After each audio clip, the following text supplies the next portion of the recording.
Hey,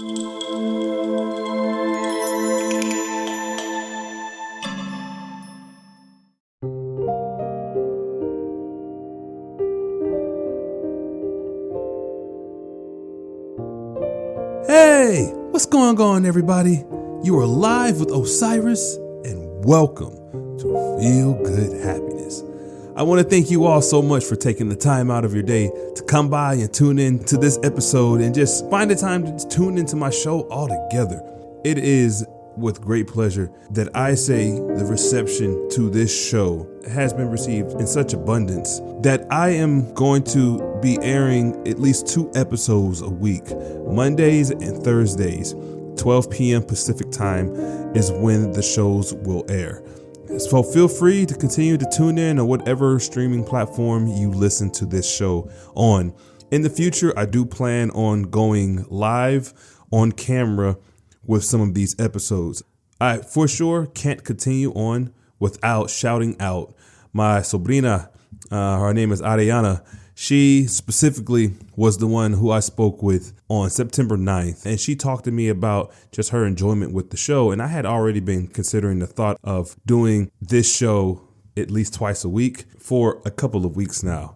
But it was made abundantly clear when Arianna spoke to me. And for those who don't know what sobrina means, sobrina is niece in Spanish. She told me that she thinks it's a great idea. Say, hey, what day should I do it on? We really couldn't think of a day. So I decided, you know what? I think Thursday, I guess statistically speaking, Thursday is another day of the week where people are just kind of itching for, I just wanted to be Friday already. You had to put me on Friday Eve. Also, side note, part of the reason why I do my episodes on Mondays is because I want to jumpstart people's week on a positive note. I want to jumpstart their week with some good news, some exciting news, and some things that can just help you throughout your week, and hopefully information that you can include into your day-to-day life. So speaking of life, that brings me to this topic, also courtesy of my sobrina, who said you should talk about how life is too short to stress. Let me say this, the disclaimer, she's 15 years old and is already thinking like this, which is a good thing because it shows you that even at the age of 15, teenagers are conceptualizing the thought of how much stress affects people's lives. And I would like to add to that, I've seen how life can play a significant role in your own life and how the day-to-day grind could make or break your happiness. It can make or break your mood. It can make or break a relationship. It can absolutely determine your future. And I do believe that most people are in their own heads about circumstances that doesn't necessarily warrant their attention. I've been guilty of that as well. So I am not speaking as if it has not happened to me. It has happened to me quite frequently. But what has helped me get out of that state of mind is the constant state of being reminded that it will be okay. And sometimes it's hard to get out of that mindset because you're stuck in such a bubble. You don't know how to get out of that bubble. It may be school related. It may be work. It may be a relationship. It may be a plethora of issues that you are just struggling with. And it's nothing to pontificate about. You just have to find what helps de-stress you. And if you are struggling to find what de-stresses you, this is where it is important to have a solid foundation of either real friends or family that is genuinely there for you. Whoever you consider to be your family or a close friend, or even a colleague who you can consult with, or a mentor if you have one, or heck, you can contact me. Just shoot me an email, osirisinc@gmail.com, OCYRUSINK@gmail.com. Shoot me an email. I will respond back to you directly. But the point that I'm trying to make is that we do stress over a great deal of things that we shouldn't stress about. You see, if you have a family, yes, the stress of, are your kids going to be okay? What am I going to do with them? Are they eating? Are they eating enough? Are they going to use the bathroom? Are they not? Do they need to take a shower? Do they need to go outside and play? Are they doing well in school? You get what I'm saying. Everybody who is a parent understands exactly what I'm saying. But what if you don't have children? What if you don't even have a family? What if it's just you and you are still struggling? Maybe you have too much on your plate, and that too much, quote unquote, is certainly depending on the person and the amount that they can handle at once. If you are in that bubble and it's just you and you're still struggling, right? You have these responsibilities that you are just kind of confused on, how do I make this work? What is the best approach to make sure that I complete what I need to complete in order to do the things that I would like to do? Obviously, there's procrastination. Many people procrastinate because they just don't want to do it. They would rather do what's fun. They would much rather do what they enjoy, and they would much rather just go about their day and get to this a little later. Let's just push this to the side and do something else. That makes me happy, or that keeps me excited. But the school paper is kind of due tomorrow, and it's about an 8-page paper, and I haven't even started yet. You know what I mean? And so you don't want to be that person. But if you are that person, I highly encourage doing things little by little. And as mundane as it may sound, 1 inch over time equals a mile. And the more you do it, the less you have to worry about.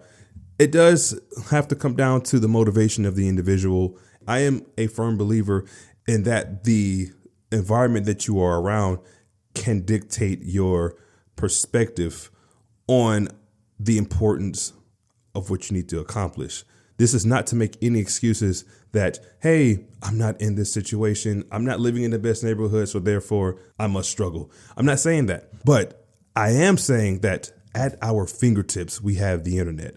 An entire world of whatever you want is literally in the palm of your hands. And most people do what they do on their phones, and they use it at their leisure, which is fine.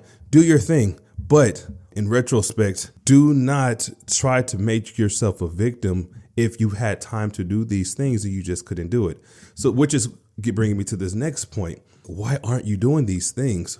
Why are you in such a bind that you aren't doing it? This is where that stress comes from. If somebody is dealing with work and you are in a leadership role, what are you stressing about? Are you stressing that your people aren't doing what they need to do? So therefore your boss is coming down on you pretty heavy and making you feel like you should do things better? Are you a parent and your kids are acting up and it's just stressing you out? Are you a spouse, or are you in a relationship and that relationship is draining you? You need to find the source of what it is that's taking your joy away. You need to find the source of what it is that is making you feel stressed, because life is quite short. Why spend time stressing over little things that doesn't even matter? Why are you stressing about somebody giving you an attitude over the phone? Or why are you stressing that your boss is coming down on you hard? Yeah, it's annoying, but you have to find a way to not allow that stuff to eat at you and bother you. You're going to always deal with good people and you're going to deal with bad people, people who think that they're great leaders and people who think that they're not so great leaders that turn out to be great leaders. Regardless of who you are dealing with or where you are, whether it is school, whether it is home or work or whatever it may be, whatever you can control. Some of the stressors that are bothering you, like other people and their comments or cutting you off in traffic and you're getting upset and you're yelling at the top of your lungs in the car, I don't think that's necessary. You just need to chill. You need to step back, take a few breaths, and know that it's going to be okay. Tomorrow, God willing, will come for you. Those who love you will be there. Those who want to support you will be there. But please do not take life so serious. My life didn't start looking much better until I literally said, why am I taking this stuff so serious? It's not that serious. Why am I so invested into these things that don't matter? It doesn't even matter a week from now. So why am I even stressing over it? It took time to get to this point. And some people are already there. Some people are wanting to get there. And some people don't know how to get there. There are a few people who don't even want to get there. Whatever floats your boat. But I'm speaking to those who want to be there, who want to get there and do things that's better for their health, their mental wellness, and quite honestly, their spiritual well-being. Nobody should have to go through the day feeling like a load of junk, feeling like I don't even want to be here anymore because the stress is on my shoulders. please just take a step back. It's really easy to suggest you should go get help, but what does that look like for people? Not everybody wants to do therapy. Some people just want to sit down and talk to somebody that will listen. And again, if you need that, just contact me. I know I said it earlier in this episode, but it's osirisinc@gmail.com. Just contact me. My email will even be in this description. Just contact me. But on that note, I don't want this episode to drag on any longer. Let me just leave you all, as I normally do, with one thought. And that is, what is the true meaning of life? It's not a trick question. It's just a question to get you to think. What is the true meaning of life? Just really think about that. And on that note, I hope you all have a great remainder of your day. Thank you all again for everyone who's been tuning in. And Arianna, thank you so much, Sabrina, for this recommendation. I'm hoping that these 2 episodes a week are going to be more helpful. Anyway, that's all I got. Take care.